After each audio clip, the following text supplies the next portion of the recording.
So, but personally, if you are picking a card to learn, picking a deck to learn, I recommend using the Waite Smith tarot deck.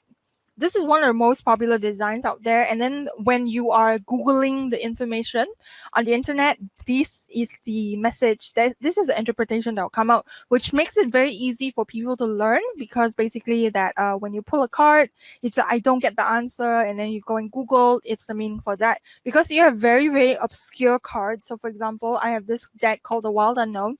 It used to be super hot, super like popular, but I don't get it. And then when you Google it, the meanings don't really come out for this one. So which is why I recommend the Waite Smith tarot deck. And a lot of the modern decks are actually based on the Waite Smith. So if you look at the two pictures over here on the right, let me see if we can make it bigger. Ooh, so okay, so this is the Fool from the Radiant Rider-Waite. Let's come back. And then we have the Fool also from the Modern Witch Tarot, which is this one. So if you notice it, they are basically very similar, aren't they? Let me just copy paste again. Yeah, so this is the old school, the Fool, while this is the modern, the Fool. And then they're very similar. They're both like on the cliff. They're both very carefree, which is why I recommend using the Waite Smith, because you are starting out with something that is very popular, and then it's very accessible as well. And then, of course, if you're just like, I don't like the Waite Smith. Why is everyone dressed in like old-fashioned clothes? Don't worry. Here are some tips for you to decide what to do when you're choosing a tarot deck. Basically, is that you want to look for decks with images that you can tell stories with.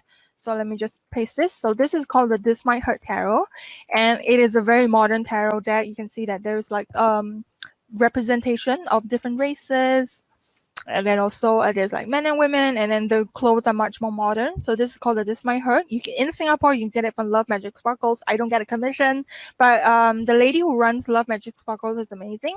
And then this deck is, it's basically, it's like it's an independent deck. So which means that if you buy it straight from the creator themselves, it's very expensive. But if you get it from Love Magic Sparkles in Singapore, it's much more cheaper.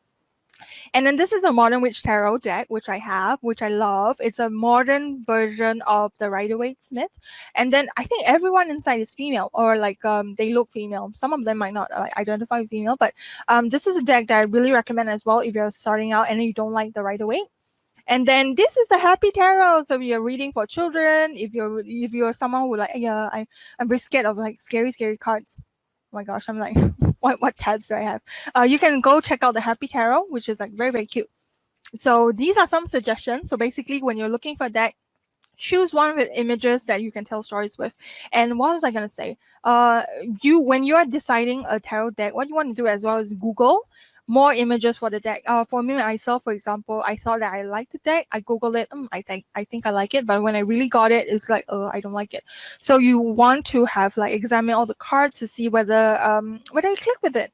So a lot of times it's just basically feelings that whether you like it or not. And then you can get the decks from bookdepository.com as well. It will take some weeks for it to get to you, but it's much more cheaper.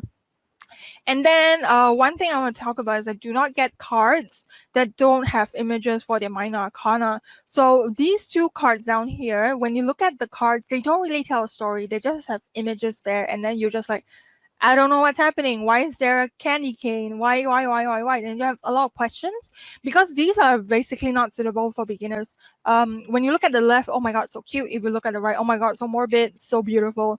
But it's not really readable for beginners because you cannot tell stories with. So for example, these two, I don't understand, but then this one, at least you know someone's doing something, so you can tell stories with. So don't pick these kind of decks.